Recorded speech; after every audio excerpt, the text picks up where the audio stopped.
Good evening, everybody, and welcome to the Borderline Podcast with me, your host, Andrew Willix. And tonight, guys, I've got another fantastic guest lined up for you.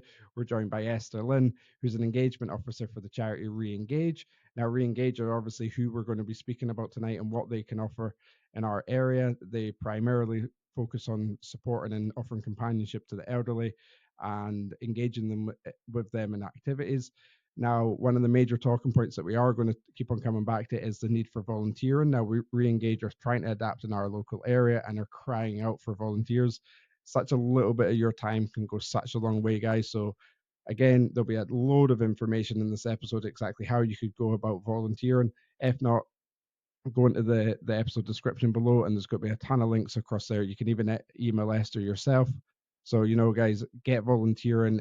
A little bit of your time could really, potentially save a life at the end of the day. And finally, if you're following along and want to get more notifications about upcoming podcast episodes, just follow the Borderline Podcast on all your platforms. Or if you're watching on YouTube, go drop a little like and subscribe below. And without further ado, Esther-Lynne. Good night.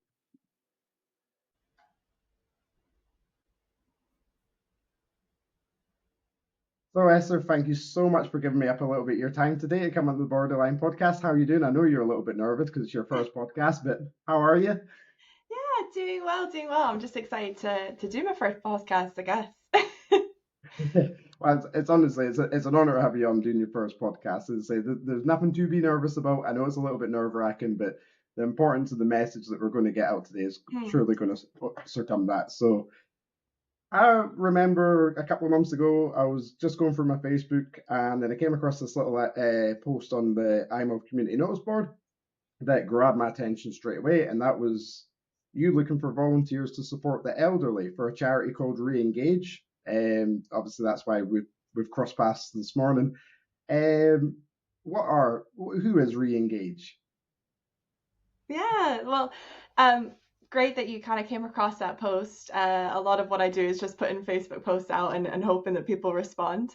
My name's Esther. I'm the engagement officer for a charity called ReEngage, and we are a charity supporting older people aged 75 and over facing social isolation and loneliness.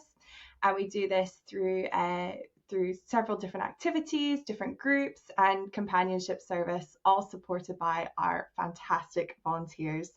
We are a UK-wide charity, but my role kind of pertains to Scotland specifically. And last year we helped over 8,500 older people, and we were supported by over 9,000 volunteers. So we're growing, we're trying, and we're just honored to kind of be able to start working a bit in the borders, specifically IMouth, which is how we cross paths. Wow, so 8,500 companionships and 9,000 volunteers. That's impressive. So, Yeah. how long has ReEngage been a formed charity? Yeah, so we started up in 1965 actually. We're technically older than the NHS, this is something we say.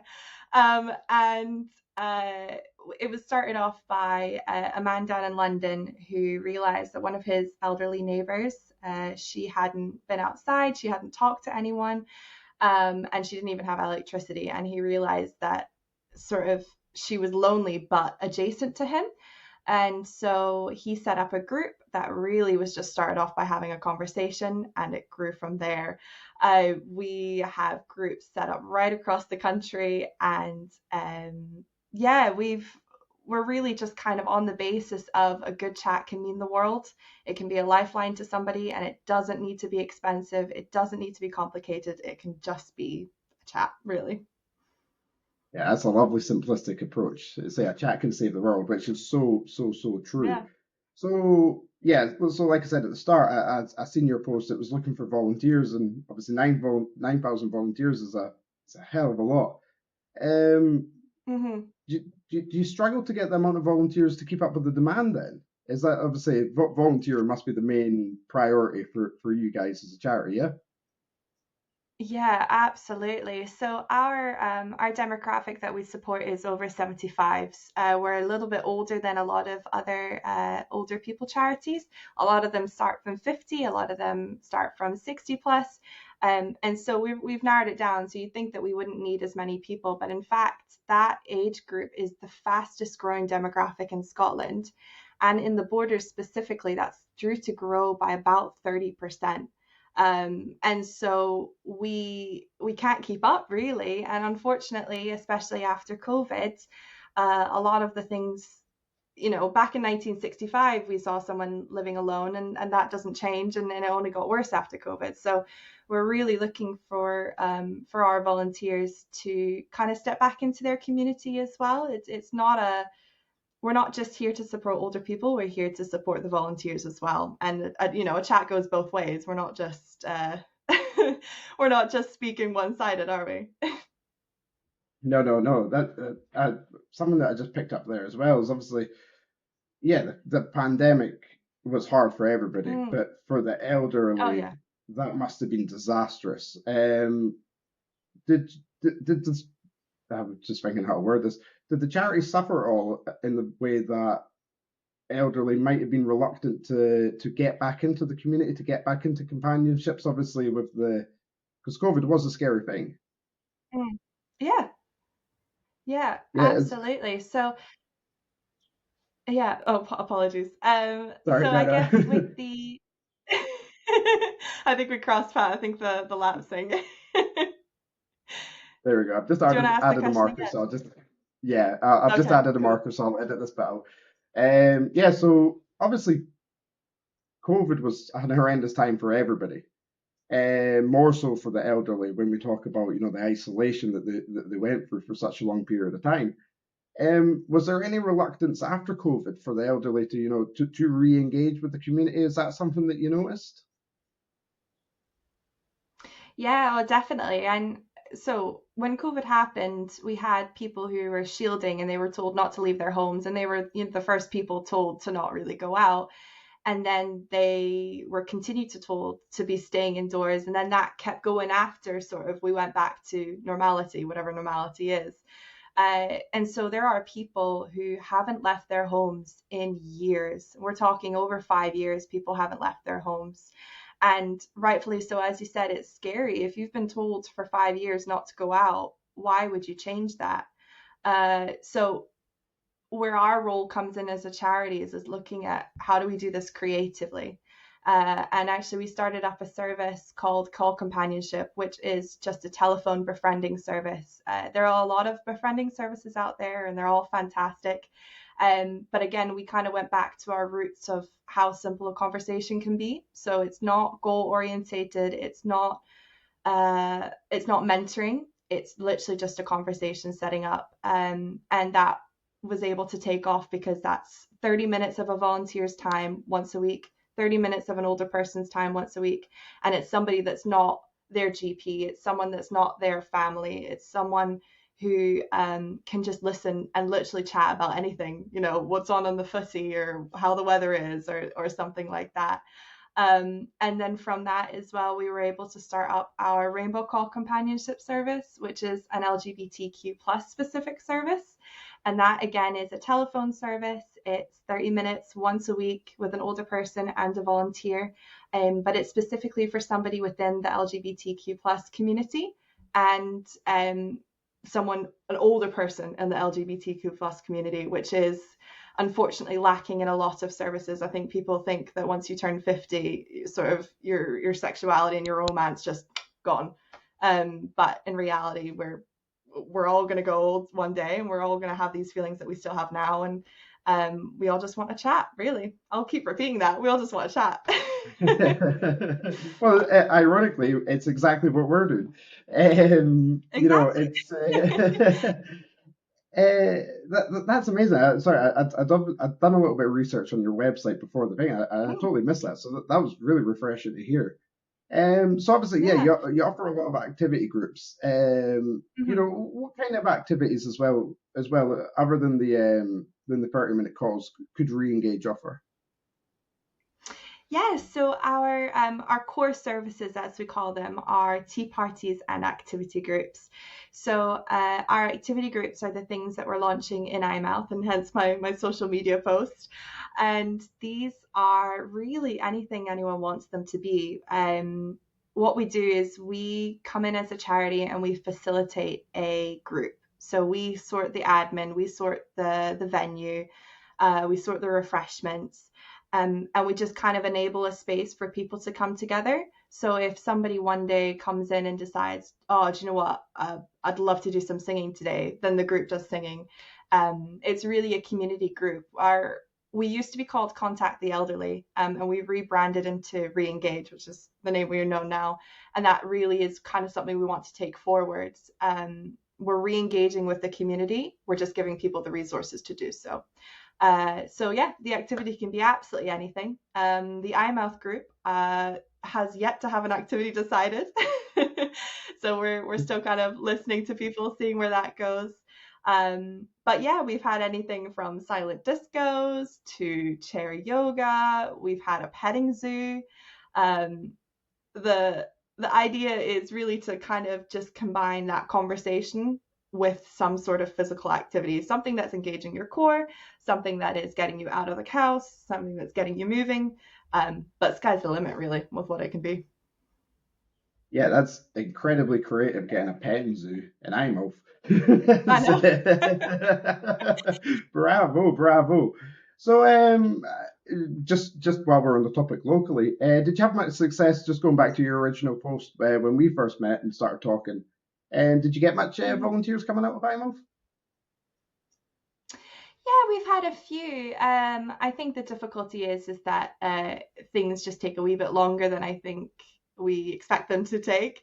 But yeah, we got a couple of fantastic volunteers, and we're also pairing up with the Splash Brunch Hub. I don't know if you know it, the one in Eyemouth Community Centre. And we're kind of working with other community groups to introduce people to new activities, but also not make sure that we're taking away volunteers, because volunteering is time, and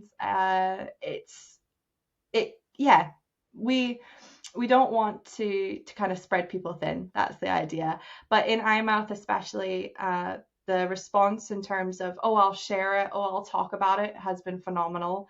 I think there's a real want and a real need. And to be honest, this is everywhere we go. I think it's very hard to disagree with a group for the community. So yeah, even if people aren't able to give their time, they're sharing it on their Facebook, they're talking about it with their friends, and just kind of getting the word out, really.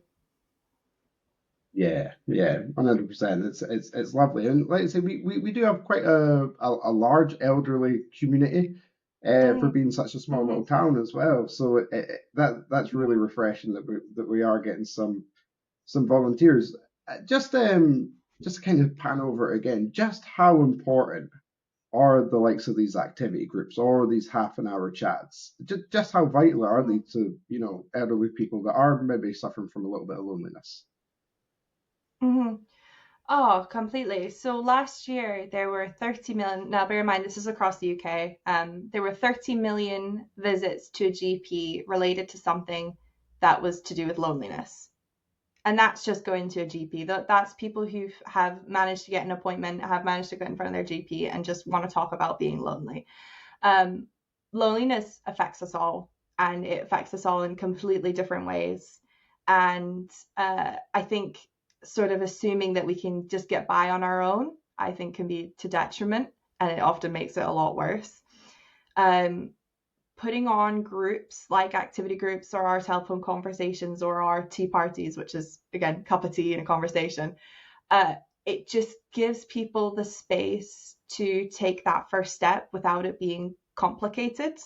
And it gives them a chance to talk to volunteers in their local area. It gives them a chance to meet people who perhaps also feel the same way, but without all the stigma of feeling like you need to sort of go out and try and make friends organically, because that doesn't happen. I mean, it's really difficult to do that. So if the only person that you're speaking to once a week is your cleaner that comes in, how could we not put on a group, really? And I'm really honored to work for a charity that just recognizes how simple an act can be, but how life changing it can be. Yeah, totally agree with you. Do you ever, now I might be stereotyping a little bit too far here, but I certainly always think of the older generation as kind of being a bit more standoffish approach that, kind of chest out and a big deep breath. Is there a little bit of standoffness, so to speak, from the elderly to get engaged into these? Is that because that must be quite a big step for them to to commit to coming to the likes of activity group if it is a little bit different? Yeah, I mean, I think it varies. I think the standoffness perhaps comes with the territory of loneliness. I think that if someone came up to me in the street and said, "Are you lonely?" I think even if I was, or we all have those days, you wouldn't really want to kind of express that, would you? It's quite a vulnerable thing to talk about. Um, and so perhaps there is a little bit, but I think that because we kind of give these groups as an idea of getting back into the community rather than, oh, we're coming in to help you, because that's very condescending, that's very patronizing. um we really are just kind of facilitating that step back into the community. We're introducing people to community groups that perhaps they didn't know what was going on. We're the volunteers and the older people, yes, we're labeling one person as an older person, one person as a volunteer, but they're really kind of getting the same thing out of it. And I think that's kind of how we're able to navigate that difficult conversation, navigate that protectiveness over feeling loneliness. Because we're saying, look, we're community, our volunteers are lonely too, and you're giving them an opportunity to chat to somebody. So yeah, I think that's probably how we navigate that. Yeah, yeah. And that was going to draw straight into my next question: is how rewarding must it be for the volunteers? Like you say, it must be a little bit nerve wracking for them as well, phoning people up that they don't know. That's Mhm. obviously incredibly rewardful, but just how rewardful is the sort of feedback that you get from your volunteers? Oh, completely. I mean, I think the statistic is most of our volunteers stay with our service for 5 years minimum. We've had tea parties running with the same group of volunteers for over 30 years. Uh, even once they themselves have passed over that 75 mark, because they just love the group so much. Um, because it isn't, oh, I'm giving you a service and aren't you lucky to have this service? It's, oh, I'm going to sit down and have a conversation with you about, a football game that happened 40 years ago that perhaps I don't remember, but you remember. Yeah, they kind of, the feedback we get from our volunteers is they almost feel that the service is for them rather than for older people, really. They feel a bit guilty sometimes. They're like, I feel like we're getting more out of this. Um, and yeah, they are honestly, our volunteers are phenomenal, and we're very lucky to have them. And I think it's just the fact that they're staying for that amount of time, I think is just testament to kind of how the service works. Yeah, like I say, incredibly rewarding and just a beautiful service. Now, when I did go onto your website and I was doing a little bit Hmm. of research, the first thing that hit me straight on was a little story on there, and it was about fraud. And somebody had lost Hmm. £15,000 in savings.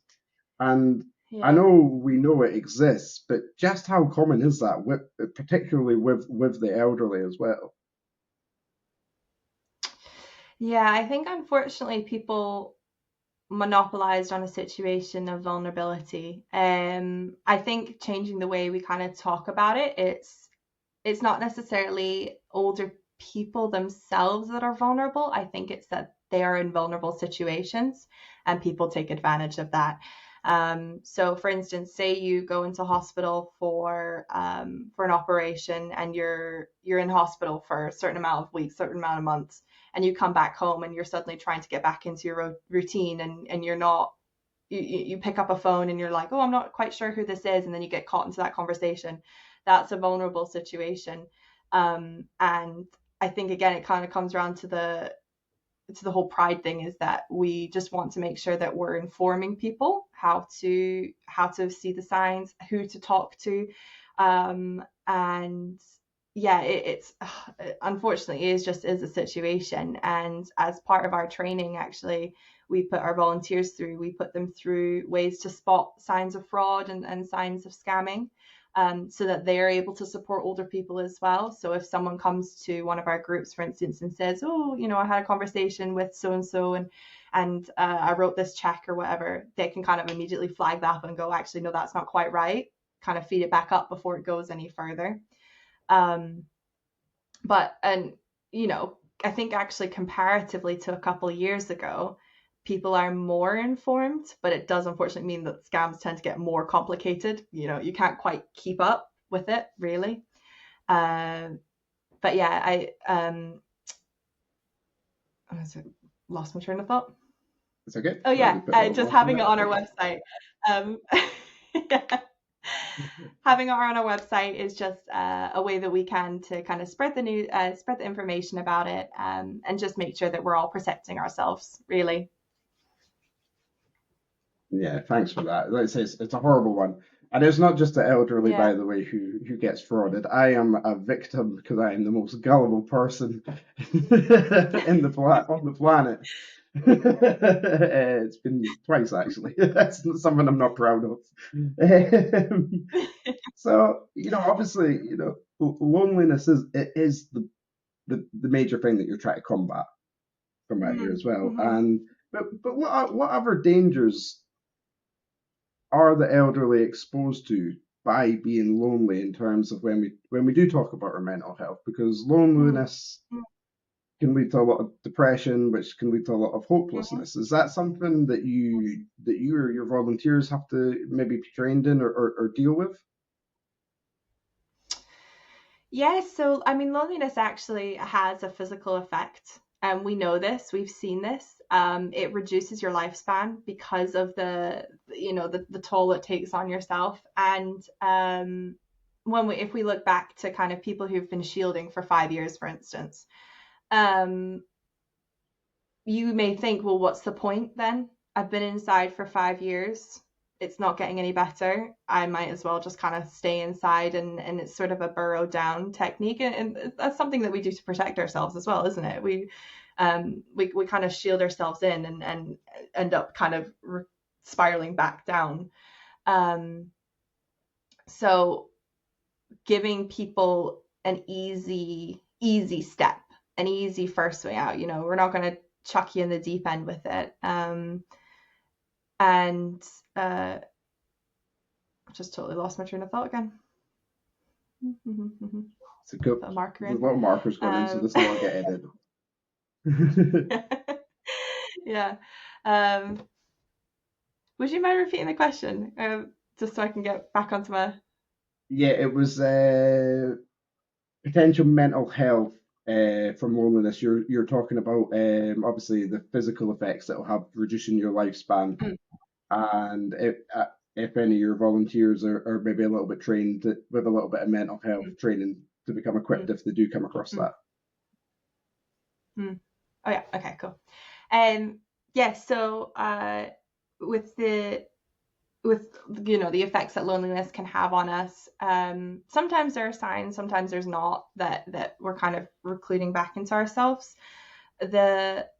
What we ask of our volunteers isn't more than what we'd ask of ourselves, so we give people the tools to succeed in having that conversation and reaching out, but they're not mental health trained specialists, nor do we expect them to be.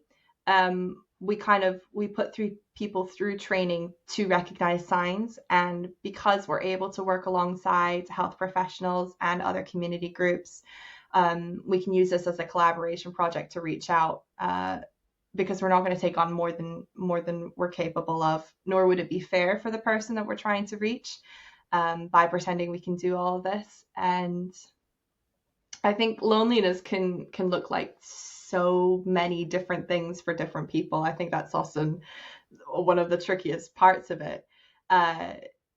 So having conversations like we're doing now, and talking about it, also just helps people feel more empowered to talk about it and feel more empowered to help other people.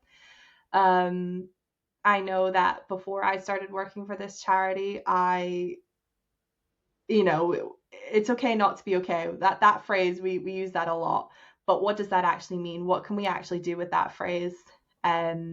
So since working for the charity and since working alongside volunteers, and kind of feeding back and getting that support from them, again, I get that support too. We're kind of just empowering more and more people to spread the word, to talk about it, to feel confident in having the conversation, and also feel confident in being able to take a step back and say, this is too much for me, but here's this wonderful referral that I can put you through to. Here's this healthcare professional, and kind of take it step by step, really. That was brilliantly said, by the way. I was totally drawn in there. Yeah, you're so right about how empowering it is to have these conversations, to normalize them, to Yeah, destigmatize them. And like you say, it's a normal conversation, just like we're having. It really can save a life at the end of the day. yeah, That's the way I always phrase it. A short conversation can save your life, or it can save another person's life. You just yeah, don't know sometimes. yeah, Um, I'm exactly. going to double barrel you a question here. I know that you'll want Okay. to skip over the first part of this quite quickly, and lead into more of the second part. But I also noticed on the website that you do take donations. You are a charity. Could you just talk a Hmm. little bit on how far a little donation can go, but in reference to time, how much more important is it to volunteer per se? Yeah, absolutely. Yeah, we are a charity. We are a non-profit, so everything we do is funded by donations and funded by trusts. So donations go a huge long way, really. The reason that we kind of talk more about volunteering rather than donating is because we recognize that in cost of living crisis, we don't necessarily have extra cash, but we do have time. And you know what they say, time is money, so they can be equivalent. Uh, we really kind of we look at people's connections. We look at people talking about Reengage. We look at people volunteering their time. We look at people having a chat with their neighbor and realizing that their neighbor hasn't gone outside. We realize that, we recognize people getting involved in a group that perhaps they themselves are feeling social isolation and loneliness, and getting to know their local community that they haven't had a chance to do so yet. Um, yeah, I think that we can be really creative about how we support charities. And that's not to say money isn't useful. It is, of course it is. Um, and we take the money and we can buy people a cup of tea. We take the money and we pay for people's transport to get to and from a group. That's kind of how we realistically use money. And like I said, every little penny helps. But at the same time, you can look at the equivalent of that and say, well, if you can't donate the amount that it would cost to provide a cup of tea, or if you can't donate the amount it would cost to cover the petrol, could you donate your time? Could you drive an older person to and from a group? Could you serve a cup of tea? Yeah, I think that there's lots of different ways that we can help people, and there's also lots of different pressures that we ourselves have, and um, that doesn't necessarily mean you can't help. It just means looking at it creatively, really. Yeah. I love the way that you keep on saying creatively as well, because it's so true, and it's Yeah. so true to the charity and to yourself. It's brilliant. Like I say, it's so refreshing. Um, Now I know we kind of touched on mental health just on the question before, Mm-hmm. but I was just going to pan back into that just for a little bit. Is that Mm-hmm. again, not to stereotype, but when we talk about mental health, we talk about how it's a much more open subject now than what it was, say, Yeah. even 20 years ago. But if we were to go back a little bit further, maybe into the 1980s, 1990s, it really wasn't a spoken about subject whatsoever. No. And does that materialize at all with some of the elderly that they deal with? That just say per se your volunteers have identified that perhaps this person's suffering from, let's say, loneliness. They seem a little bit Mm. depressed. Is there is it a tougher nut to crack with the Mm. elderly in talking about their mental health? Mm. Yeah, I would say that there was certainly a culture of kind of get on with it, and that definitely, carries on. How that's if that's how you were raised, why on earth would you change now? The people that we look to serve and we look to reach are not only older people, but lonely older people. So we're looking at loneliness of the lonely. We're looking at the people that are so difficult to reach. So part of my job and part of the job of the charity is how do we reach out to people who don't want to talk about it? And it kind of just comes down to the right person having the right conversation with them. Unfortunately, we just have to hope that a flyer passes their hands, or their granddaughter is talking about something that they were doing at school, and there's a group going on, and they go, oh, actually that would be quite nice. And but we kind of, if we look at our Rainbow Call companionship service, I think that really exemplifies the problem. So we've got our older people, we've got our lonely older people, and we've also got our lonely older people as part of the LGBTQ plus community. And we know they're there, but not only are they used to hiding that loneliness and being socially isolated, they're used to being in the closet a lot of the time. These people went through the 70s and 80s. They went through the criminalization of being gay. And so how on earth do we reach these people who've been so set, even on their survival, by being hidden? Yeah. And again, it just goes back to just talking about it. It's just hoping that it gets to people somehow. And I think, again, going kind of looping all the way back again, it's destigmatizing it. I think it's recognizing that a lot of the time you're not going to say I'm lonely, are you? That phrase is probably not going to be used. It's going to be picking up, kind of reading between the lines of, oh, well, what did you get up to this week? Oh, I went to the GP, or oh, I went grocery shopping, and then kind of it trails off there, and you realize, oh, maybe they haven't talked to anyone else. And kind of cross-referring, mutually signposting, talking about it, being comfortable as well in admitting your own vulnerability. I always kind of like to go into these things and say, I'm not coming up from here and saying, oh, I've never been lonely. Of course I've been lonely. But here's how I can help myself. Here's how we can talk about it. It's not something that's one and done as well. You're not lonely once in your life and then you're no longer lonely. It comes in waves, doesn't it? So just opening up that conversation, but recognizing the cultural reasons as to why people don't want to talk about it, and kind of meeting them in their own language, really. Yeah, that's so well put. Thanks for that. Perfectly answered question. It really was.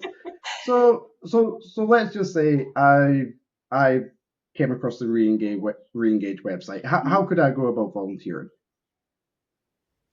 Yeah, so if you come across our website, we've got a couple of really easy tabs at the top that are, you just click volunteering, and then you have a drop down of what it is you'd like to be involved in. We have services and groups right across the country, but we also have our remote services, like I talked about, the Call Companionship and the Rainbow Call Companionship. You can also kind of get in contact with me. My name's Esther again, Esther-Lynne, hi. And I can talk you through different ways to get involved. It really is as simple as putting an application form in. It takes 5 minutes. It asks you your name, it asks for where you live, and it asks for which services you'd like to get involved in. And each of those services on our website kind of have a further explanation of what we ask of you. And then from there, you're supported by our fantastic support and delivery team. And they kind of talk you through what volunteering looks like with us, how you're supported, and kind of open up that dialogue between it as well. So if something comes up, like we're talking about, where you feel that perhaps someone needs some help, or you feel yourself you're out of your depth, it has that conversation going with our support team, and you can say, look, I need some help with this, and then we can come in and help you out with the situation. We are desperately looking for volunteers for our group in Eyemouth and for our groups across the borders. But again, the wider country, we have unfortunately a growing waiting list, as does a lot of services in the UK just now. And so we're just looking to how we can help people and how we can make sure that for the people that have taken the step to say, look, I'd like some help from the charity, that we're not then having them sit on a waiting list even further. We want to obviously keep them engaged, keep them as a part of our community, and back into their own community as well. Yeah, so I'm a get volunteering. You heard it here twice. But it's true though. I mean, we pan back to the start of the episode, and just to go over a couple of points. Volunteering doesn't need to be hours and hours and hours on end every week. It can be as simple as a half an hour phone call. I mean, it's what can work for your volunteers as well, right? Oh, absolutely. I think you in a time when we're all working full time, we don't have as much free time as perhaps we ever used to.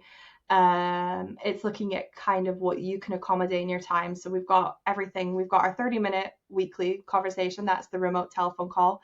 But then we also have our groups, which are an hour once a month. Or we even have our roles, which means that you hold your own tea party, which is really just a fancy way of saying you have people around for a cup of tea. And that can be once or twice a year. So it's we've got a whole spectrum of time and energy. We also have a couple of kind of remote organizing roles. So we call them group coordinators. Those are the people that kind of let us know that if you need a driver one week, or if you need if an older person needs a phone call, they kind of do the more administrative tasks. So that could be even less time consuming in terms of it's at a certain time every month, but it's something you can do in between jobs or after work or whatever. So yeah, it really just depends on your own availability, your own flexibility, really. We also talk a lot about how we're looking for different volunteers. I think a lot of the time we assume volunteering can be for people that are retired, but that's not true at all. We have actually a fantastic collaboration project going right on with the Borders College, and it's getting younger people involved with volunteering. And again, it's that whole idea of bringing generations together, bringing people together that perhaps wouldn't necessarily organically cross paths. So yeah, we're just looking for people that have different skills, different ideas, being creative again, love that word. And yeah, making it a group that suits the person and suits the community, because if you go in with a one size fits all, you're absolutely not going to reach who you're trying to reach. Unfortunately, that's just the case of it. Yeah. Totally agree. Yeah, again, and finally, I guess my final question, which might encapsulate everything that we've talked about again, but why should the elderly re-engage? That's a good question, and a good final kind of round off, putting a full stop on it all. I think so. When we rebranded, we changed from Contact the Elderly to ReEngage. It's because we recognize the shift in how we think about older people. You don't stop being a part of the community when you get old. You still have a lot of time, a lot of experience. You've been working your entire life. You've been interacting with all these different people. Why on earth would you stop doing that now? And why on earth would we assume that you don't want to? So we put that opportunity out for people to have conversations, to meet other local community groups, to meet other older people, because sometimes they wouldn't have an opportunity to do so. And there's so much value in a conversation. There is so much value with the community. Again, to go back to COVID, we saw that, in the beginning when we had people offering to do their grocery shopping and checking in on people and kind of uplifting each other. It was a really scary, horrible time, but at the same time you saw little pockets of like beautiful human interaction. And so that doesn't necessarily need to be kept to that time. That can keep going. That can be something that we install as a community, and it's something that we can look at being a community of all ages, of all diversity, of all backgrounds, of all experience. And yeah, the community isn't just the few that are allowed, it's everyone in it. So allowing people to have a voice, allowing people to have a seat at the table for things that they care about, for things that matter. Yeah, that's why people should re-engage. That's why volunteers should re-engage. That's why older people should re-engage. That's why I should re-engage. That's why you should re-engage. Just everyone. Brilliant. Thank you so much for that. This has been a right refreshing, uplifting, creative conversation as well. I've really enjoyed this one because it's so important to not only talk about on the podcast mental health, but talk about such the easier access of mental health. I think it's when we look at mental health in terms of just going to the GP per se, it's a long drawn out process. But essentially, what you guys are doing is you're encapsulating that and the difficulties that come with that, and just shrinking it into a nice little small manageable time frame for people to manage with their lives as well. And that's what I find so beautiful about what you guys are doing. You know, I really do respect it. And I will say now that if anybody listening to this wants to go across and learn a little bit more about ReEngage, and please go and volunteer if you've got a little bit of time. If this sort of conversation is aligned to you and you think that you could help somebody, you want to help somebody, you'll also be helping yourself massively at the same time. And yeah, just thank you so much, Esther, for coming on and giving me some of your time today to talk a little bit about the charity. I've really enjoyed this one. Well, thank you, Andrew, so much. Yeah, it's just nice to have a space to talk about it. And yeah, and like you said, being able to kind of just take things back to the base, take things back to the foundation, and look at how we can be positive about it, but you know, destigmatize. Yeah, brilliant. Well, thank you so much once again. And guys, to anybody listening, if you are wanting to go across to ReEngage, the website will be linked into the bottom of the description. Like Esther says, give her a message if you're wanting to volunteer, especially in our little community around Nanaimo. We'll probably end up sticking a couple of posts with cool little trailers from this episode across on the Nanaimo community board later on today or tomorrow, so you guys can get up to date with everything. And I hope you guys have enjoyed this episode as well. So thank you once again, Esther. This has been a really privilege, and thank you for letting me host your very first podcast as well. You've done amazing, by the way. Let's not bravo.